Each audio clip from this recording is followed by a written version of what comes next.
2024 நாடாளுமன்ற தேர்தலுக்கான முதற்கட்ட தேர்தல் இன்று நாடு முழுவதும் நடைபெறக்கூடிய நிலையில் மொத்தமாக 21 மாநிலங்களில் 102 தொகுதிகளுக்கான மக்களவை தேர்தல் நடைபெற்று வருகிறது. இதில் தற்பொழுது அரவக்குறிச்சி பகுதியில் கோவை மக்களவை தொகுதி வேட்பாளரும் பாஜக மாநில தலைவருமான அண்ணாமலை தன்னுடைய வாக்கை செலுத்துவதற்காக அங்கு வந்திருக்கிறார். அந்த காட்சிகளை பார்க்கிறோம். கூடுதல் விவரங்களை நம்முடைய செய்தியாளர் கார்த்தியிடம் கேட்கலாம். கார்த்தி, அங்க இருக்கக்கூடிய சூழல் என்ன, விவரங்களை பதிவு செய்யுங்கள். கரூர் மக்களவை தொகுதி இன்று வாக்குப்பதிவு காலை துவங்கியிலிருந்து தற்போது அதாவது பாஜக மாநில தலைவர் அண்ணாமலை அவரது சொந்த கிராமமான அரவக்குறிச்சி சட்டமன்ற தொகுதிக்குட்பட்ட ஊத்துப்பட்டி ஊராட்சி ஒன்றிய தொடக்கப்பள்ளியில் தற்போது அவரது தந்தை குப்புசாமி மற்றும் தாய் பரமேஸ்வரியுடன் வந்து தனது ஜனநாயக கடமை ஆற்றுவதற்காக ஓட்டினை வாக்களிப்பதற்காக தற்போது வந்திருக்கிறார். அவருடன் அவரது தந்தை குப்புசாமி மற்றும் தாய் பரமேஸ்வரி மற்றும் பல்வேறு பொதுமக்கள் காலை முதல் தற்போது 7 மணியிலிருந்து வாக்குப்பதிவினை செய்து வருகின்றனர். இந்நிலையில் பாஜக தலைவர் அண்ணாமலை கோவை தொகுதியில் போட்டியிட்டாலும் அவரது சொந்த தொகுதியான சொந்த ஊரில் வந்து தனது ஜனநாயக கடமை ஆற்றுவதற்காக காலையில் அங்கிருந்து கிளம்பி தற்போது வந்து அவரது வாக்கு மையத்தில் உள்ள தனது வாக்கை பதிவு செய்துள்ளார். கார்த்திகேயன், இப்போ அண்ணாமலை வாக்கு செலுத்தி இருக்கிறார். அதற்கு பிறகாக அங்கு அதற்கான ஏற்பாடுகள், பாதுகாப்பு ஏற்பாடுகள் என்று என்னவெல்லாம் செய்யப்பட்டிருக்கிறது? மக்களும் அந்த வாக்குச்சாவடியில் வாக்களிப்பதற்காக காத்திருக்காங்களா? அதாவது குறிப்பாக கரூர் நாடாளுமன்ற தொகுதிக்கு உட்பட்ட பகுதியில் 6 சட்டமன்ற தொகுதிகளில் கிட்டத்தட்ட 1220 வாக்குச்சாவடி மையங்கள் செயல்பட்டு வருகிறது. அந்த இதில் அரவக்குறிச்சி சட்டமன்ற தொகுதிக்கு உட்பட்ட இந்த பகுதியில் அவரது சொந்த கிராமத்தில் ஊத்துப்பட்டி கிராம தொடக்கப்பள்ளியில் உள்ள அந்த பகுதி வாக்குப்பதிவு செய்துள்ளனர். மேலும் காலையிலிருந்து அப்பகுதியில் போலீசார் ஏனென்றால் மாநில தலைவர் வருகையை முன்னிட்டு அந்த பகுதியில் போலீசார் 100க்கும் மேற்பட்டோர் பாதுகாப்பு பணியில் ஈடுபட்டுள்ளனர். மேலும் பெண்கள், வயதானவர்கள், முதல் ஓட்டை பதிவு செய்த இளைஞர்கள், பெண்கள் என அனைவரும் காலை 7 மணி முதல் துவங்கியதில் முதல் தற்போது தனது ஜனநாயக கடமை ஆற்றுவதற்காக வாக்கினை பதிவு செய்து வருகின்றனர். இந்த பகுதியில் தற்போது வரை கிட்டத்தட்ட 150க்கும் மேற்பட்டவர்கள் இந்த 2 வாக்குச்சாவடி அவர் வாக்குப்பதிவு செய்த இந்த 2 பூத்தில் மட்டும் காலையிலிருந்து தற்போது வரை 150க்கும் மேற்பட்டவர்கள் இந்த இதில் வாக்குப்பதிவை செய்துள்ளனர். இருந்தாலும் அவர் பாஜக தலைவர் மாநில தலைவர் அவர் மற்றும் அவரது தந்தை குப்புசாமி, தாய் பரமேஸ்வரி ஆகியோருடன் வந்து தனது ஜனநாயக கடமையை வாக்கை பதிவு செய்துள்ளார்.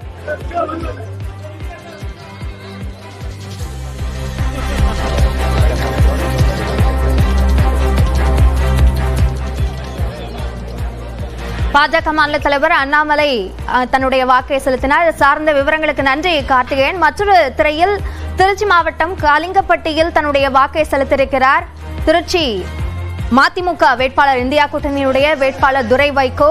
அவர் வாக்கை செலுத்திய பிறகு செய்தியாளர்களை சந்தித்தார். அந்த காட்சிகளை பார்க்கலாம். உங்களுக்கு சில இடங்களில் 75%, 80% கூட பார்த்துருக்கணும். அது அந்தந்த அந்த நகரங்கள் அல்லது அந்த கிராம பகுதியை சார்ந்து இருக்கு. பொதுவாக வந்து எல்லா இடங்களையும் பொறுத்த வரைக்கும் நீங்க தேர்தல் ஆணையமா இருக்கட்டும், எங்களை போன்ற அரசியல் இயக்கங்களும் சரி, நீங்க ஜனநாயக கடமையை நீங்க கண்டிப்பா ஆட்டணும். அப்படின்னா அதே வேளையில வந்து நீங்க இருக்கிற வேட்பாளர்களே யார் நல்ல வேட்பாளர் பார்த்து நீங்க கண்டிப்பா அந்த ஜனநாயக கடமை ஆட்டினாதான் நீங்க அது குறிப்பா படித்தவர் மத்தியில அந்த அன்னைக்கு ஓட்டு இன்னைக்கு எலெக்ஷன் டே அன்னைக்கு கண்டிப்பா வந்து ஓட்டு போடணுங்கிறது நானே பல இதுல வந்து நான் சொல்லியிருக்கேன். நான் அது ஜனங்களுக்கு தான் அதுக்கு அது ஒரு ஜனநாயக நாட்டில் இது வந்து கண்டிப்பா நம்ம செய்ய வேண்டிய ஒரு முதல் கடமைங்கிறது ஜனங்களுக்கு தெரியும். அது தேர்தல் ஆணையம் செய்து அதை நம்ம வரவேற்கிறோம். நீங்களை போன்ற அரசியல் இயக்கங்களும் நாங்க இதை எல்லா இடங்களையும் சொல்லிட்டு தான் வரோம். நீங்க குறைஞ்சபட்சம் இன்னைக்கு வந்து நீங்க உங்களோட முதல் இதை நீங்க வந்து உங்க வாக்குகளை வந்து நீங்க செலுத்தணும். அப்படி செலுத்தாம தவறக்கூடாதுங்கிறது நான் எல்லா இடத்தையும் சொல்றேன். அறிமுக வேட்பாளராக போட்டிடுறீங்க திருச்சியில, உங்களுடைய வெற்றி வாய்ப்பு எப்படி இருக்கு? மக்கள் உங்களுடைய எப்படி ஏற்றுக்கிட்டாங்க? நான் அதான் சொல்றேன். நான் கிட்டத்தட்ட இந்த கடந்த 20 நாட்களுக்கு மேலாக நான் ஒரு தேர்தல் பரப்பில் ஈடுபட்ட போது நீங்க சென்ற இடங்கள் எல்லாம், அது நகரமா இருந்தாலும் சரி, இல்ல கிராமமா இருந்தாலும் சரி, மக்கள் மட்டும்தான் வாக்காளர் பெருமகன் முடிவு செய்கின்றார்கள் இந்த நாடு எப்படி செல்ல வேண்டும். நல்லவர்கள் நம்மை பத்திரிகை நண்பர்களுக்கு எங்களுடைய காலை வணக்கத்தை தெரிவித்துக் கொள்கின்றோம். அதனால் சிந்தித்து எல்லோரும் வாக்களிப்போம். நான் என்னுடைய ஜனநாயக கடமை ஆட்டியிருக்கின்றேன். நாம் அனைவரும் கூட நம்முடைய கடமையை ஆட்ட வேண்டும். காரணம், ஜனநாயகத்தினுடைய வலிமை என்பது வாக்காளர் பெருமக்கள் மட்டும்தான். ஒரு வாக்காளர் பெருமகன் முடிவு செய்கின்றார்கள் இந்த நாடு எப்படி செல்ல வேண்டும்.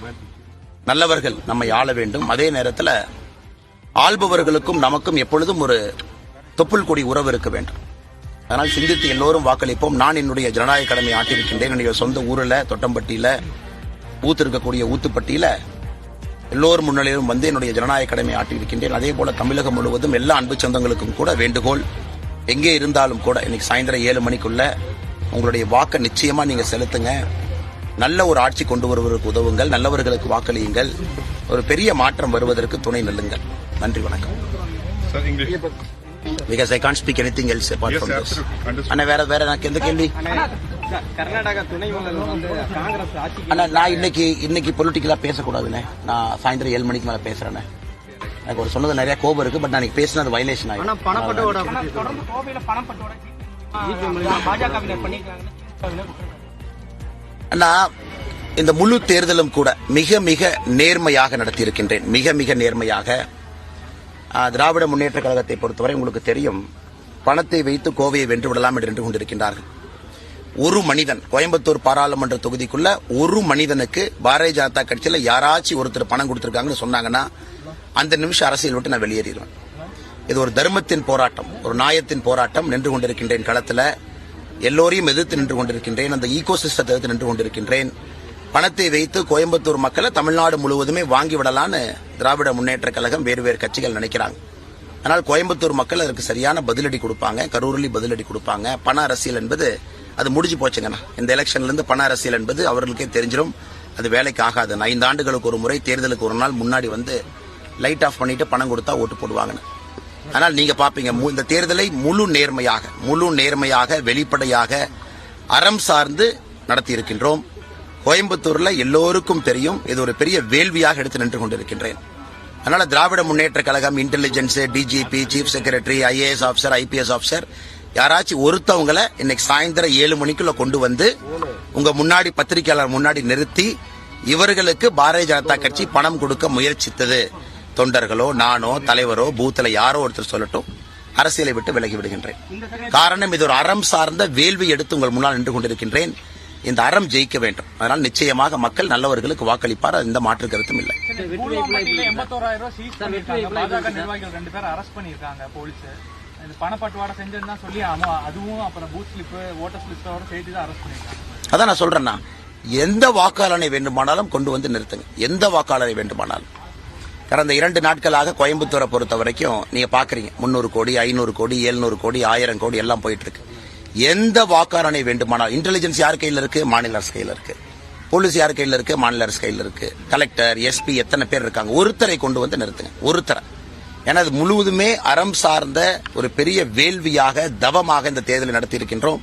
ஆனால் மக்கள் நிச்சயமாக ஒரு பெரிய மதிப்பு அளிக்கிறது மட்டுமல்ல, ஜனநாயக கடமையை செய்து இந்த பணநாயகத்திற்கு இன்று முடிவு கட்டுவார்கள். அது கோயம்புத்தூர்ல இருந்து ஆரம்பிக்கும். இங்கிலீஷ் ஆரம்பிச்சலாம். தமிழ்நாடு 500 கொடுக்குறாங்களா, அதை பத்தி கேள்வி கேட்கறாங்களா? வாங்க அடுத்து நீங்க பாருங்க, ஜூன் 4ஆம் தேதி பாருங்க, தமிழகம் முழுவதுமே ஒரு மிகப்பெரிய மாற்றம் இருக்கும். நீங்க பாருங்க, ஜூன் 4ஆம் தேதி பாருங்க. அதுக்கு மேல அரசியல் பேசினா அது வயலேஷன் ஆயிரும். அன்னைக்கு சரிங்கண்ணா. பாரத பிரதமர் நரேந்திர மோடிக்கு தமிழக மக்கள் நல்ல பாடம் புகட்டுவாருன்னு தமிழக முதல்வர் வந்து பொதுக்கூட்டத்தில் வந்து. அதான் நீங்களே நல்ல பாடம்னு சொல்றீங்களா? அப்பனா 39 சீட் கொடுப்பாங்கன்னு அர்த்தம். நல்ல பாடம்னா என்ன? ஒரு ஆசிரியருக்கும் மாணவனுக்கும் நல்ல பாடம்னா என்னென்ன? நல்ல பாடம் புகட்டுனா நல்லது புகட்டுவாங்க. 39க்கு 39 அதான் நல்ல பாடம். நீங்க கேட்ட கேள்வியிலேயே பதில் இருக்கல. தேங்க்யூ அண்ணே. வாங்க ஆங்கிலம் வாங்க.